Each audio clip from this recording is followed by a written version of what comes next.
Bismillahirrahmanirrahim. Assalamualaikum warahmatullahi wabarakatuh. Di video kali ini kita akan membahas mengenai bagaimana cara menyembuhkan data kita yang tidak terdistribusi normal. Jadi yang pertama kita akan melakukan pengujian regresi. Regresi yang kita pakai di sini adalah regresi linear berganda. Karena ini ada variabel independennya ada 4 ya, lebih dari satu. Maka dia dikatakan sebagai regresi linear berganda. Nah, dalam model penelitian ini kita akan meneliti pengaruh earning atau gaji, kemudian wealth, kekayaan, experience, pengalaman kerja, dan umur atau age terhadap income, total pendapatan keluarga. Nah, di sini ada income. Income ini dependennya sama dengan alpha, kemudian plus beta 1, beta ini coefficient, earning, I, I ini ada tanda I ini menunjukkan bahwa data kita itu bentuknya cross section. Jadi kalau ada I kemudian koma T itu berarti dia panel. I itu perusahaannya, T itu year atau tahunnya. Kalau I saja berarti dia menggunakan data cross section. Ataupun kalau misalkan di dalam modelnya hanya menggunakan T saja. Nah, jika di dalam model penelitian hanya menggunakan T, berarti data yang digunakan adalah dalam bentuk time series. Oke, di dalam penelitian ini nanti kita akan uji untuk sebelum melakukan regresi linear berganda, kita harus memastikan bahwa data kita terbebas dari masalah uji asumsi klasik. Jadi terbebas dari masalah uji normalitas, multicollinearitas, autokorel, dan heteroskedastisitas. Nah, semua harus lolos dari keempat pengujian tersebut. Nah, jika ternyata di dalam di tengah-tengah proses pengujian uji asumsi klasik ternyata ada yang tidak lolos, ada yang tidak memenuhi syarat uji asumsi klasik. Nah, maka selanjutnya kita harus melakukan relaksasi atau penyembuhan data. Langsung saja kita masuk ke dalam aplikasi SPSS.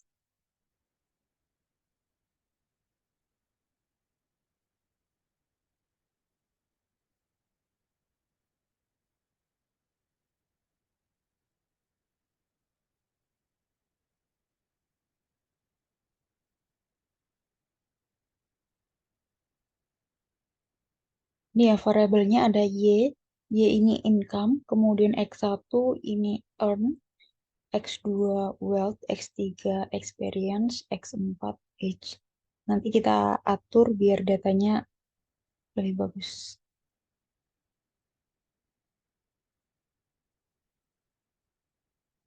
Kita rubah labelnya di variable view. Y kita rubah jadi income.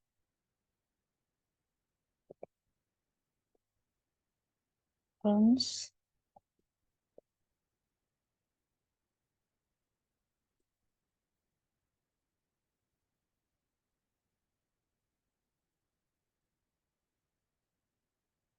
Kemudian ini kita hapus. Clear. Oke. Selanjutnya kita lakukan analisis regresi untuk membuat unstandardized variabel baru residual 1. Analyze regression linear.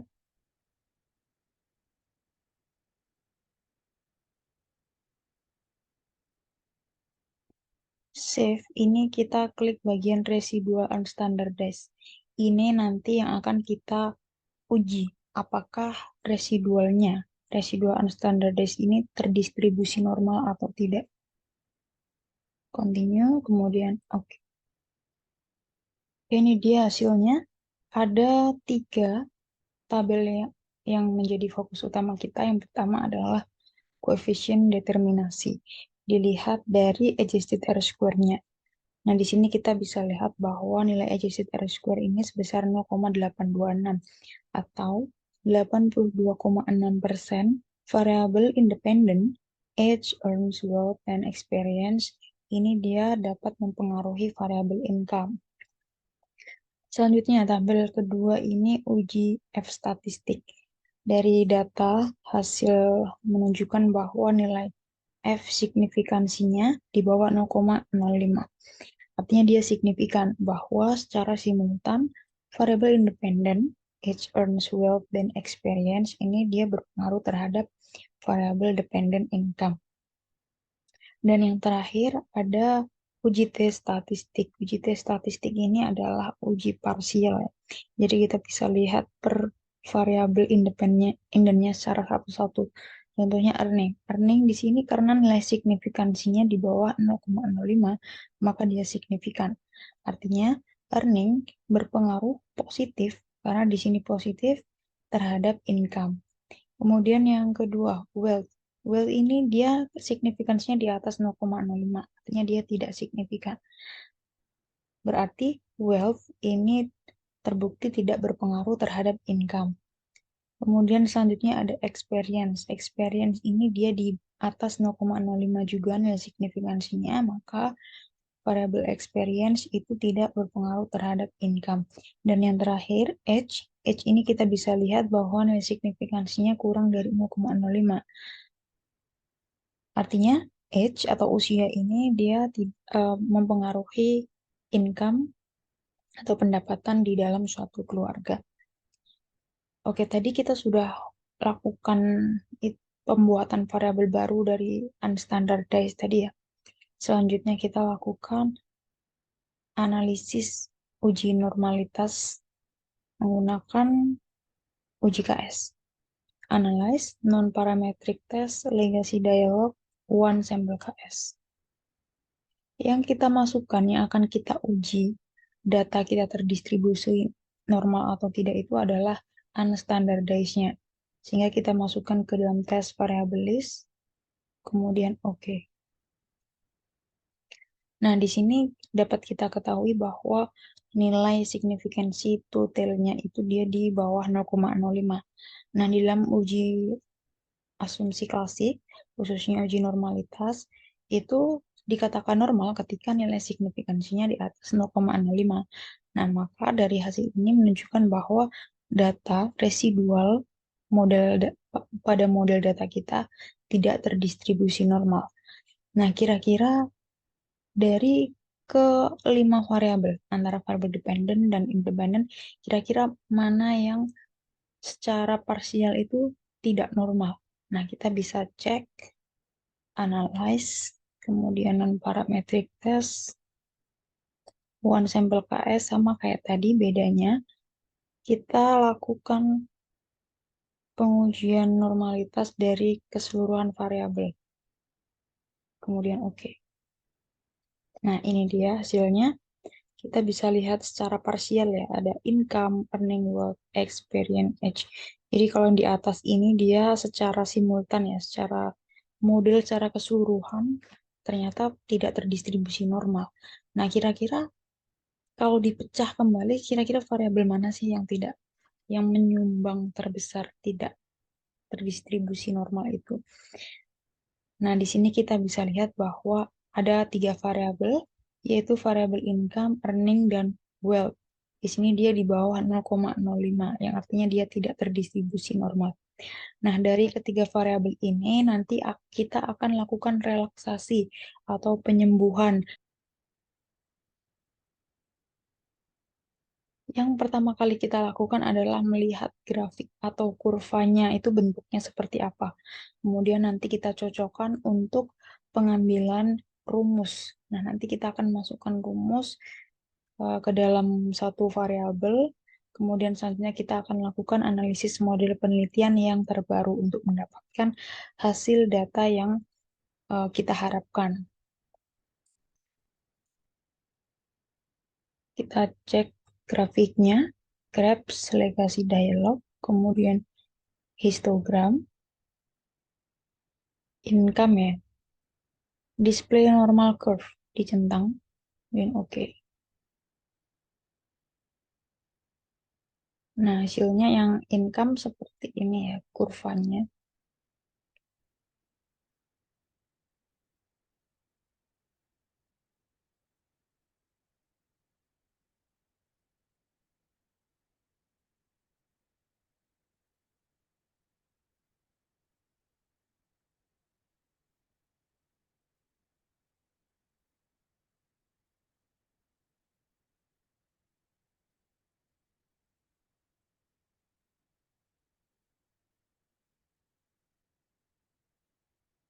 The last one, wealth.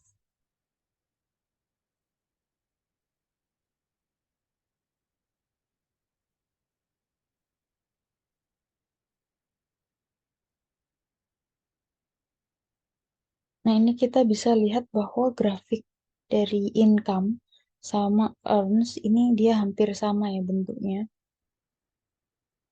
Nah, untuk wealth ini dia agak beda karena dia mulainya di sini. Sedangkan earning itu dia mulainya di sini, income juga sama. Nah, dari grafik ini kita cocokkan ke dalam tabel uji normalitas. Untuk income dan earning, dia lebih condong kepada gambar kedua atau dia substantial positive skewness. Nah, nanti variabel tersebut akan ditambahkan rumusnya, yaitu dengan berdasarkan grafiknya, bentuk kurva dan grafik di dalam suatu tabel ini.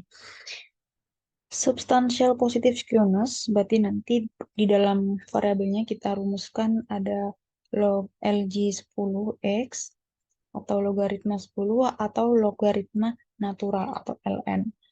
Nah, kemudian selanjutnya yang wealth. Wealth tadi lebih cenderung ke grafik kurva moderate positive skewness. Nah, ketika bentuknya seperti ini, maka transformasi rumusnya, transformasi variabelnya itu akan berubah menjadi SQRT. Ya, jika sudah kita membuat variabel baru, ln.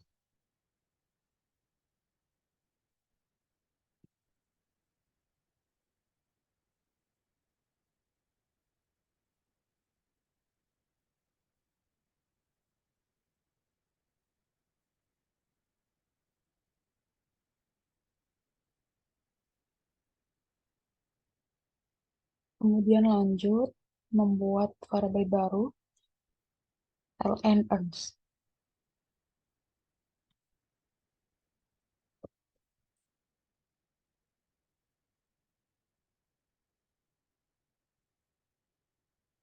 Ini kita tidak bisa mengetik ya, tapi dimasukkan.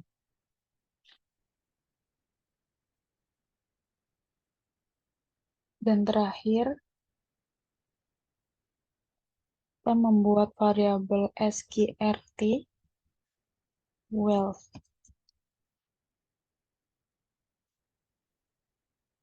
Kita cari di kota function and special variable SQRT.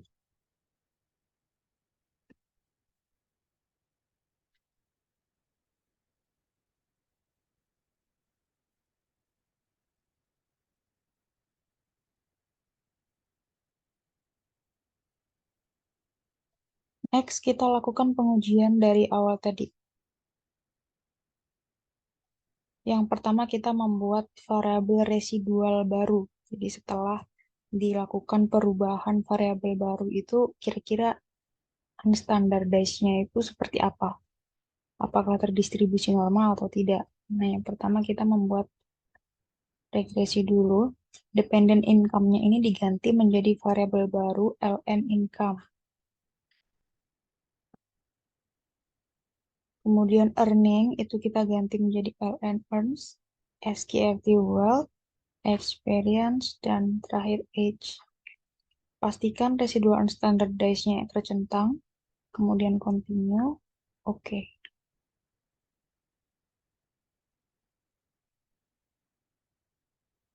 Oke, kita fokus pada hasil tiga tabel yang ada ya. Yang pertama, tabel koefisien determinasi yang dicerminkan pada nilai adjusted R-square.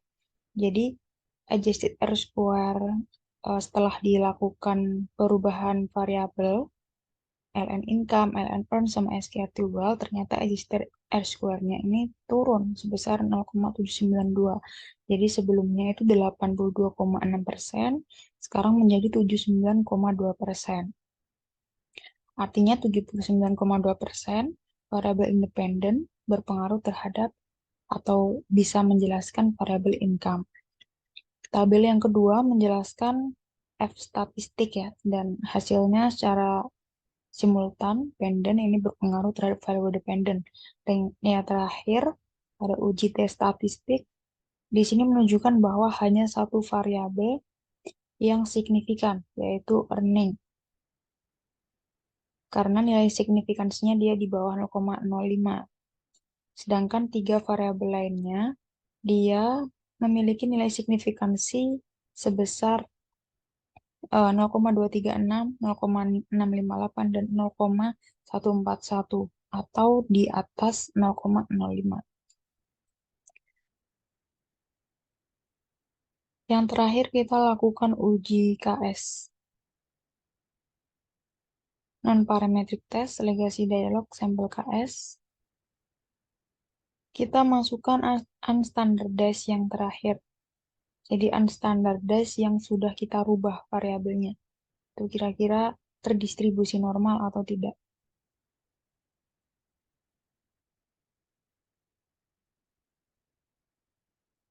Oke, hasil di sini menunjukkan bahwa nilai signifikansi totalnya 0,001 atau di bawah 0,05. Artinya walaupun data kita sudah dilakukan penyembuhan dengan melakukan perubahan-perubahan rumus data tadi, ternyata data residual model kita tetap tidak terdistribusi normal. Nah, di sini, di dalam uji normalitas, bisa diabaikan dengan asumsi bahwa data kita sifatnya data sekunder. Kemudian yang kedua, data kita memiliki sebaran respondennya itu sebanyak 30 lebih. Jadi karena data kita ada 100 responden, maka uji normalitas ini bisa kita abaikan. Kemudian, eh, kira-kira model mana yang paling bagus digunakan? Apakah model sebelum dilakukan penyembuhan atau model awal atau model setelah dilakukan penyembuhan? Nah, itu kita bisa lihat dari nilai adjusted R square-nya. Kalau kita balik ke model awal tadi, kita bisa lihat bahwa nilai adjusted R square-nya itu sebesar 82,6%. Sedangkan ketika model setelah dilakukan penyembuhan data, ternyata dia nilainya menurun menjadi 79,2%. Sehingga model yang terbaik yang akan kita gunakan adalah model yang pertama. Dan selanjutnya kita bisa melakukan pengujian uji asumsi-asumsi klasik dan uji regresi linear berganda. Oke, sekian video kali ini. Terima kasih, semoga bermanfaat. Assalamualaikum warahmatullahi wabarakatuh.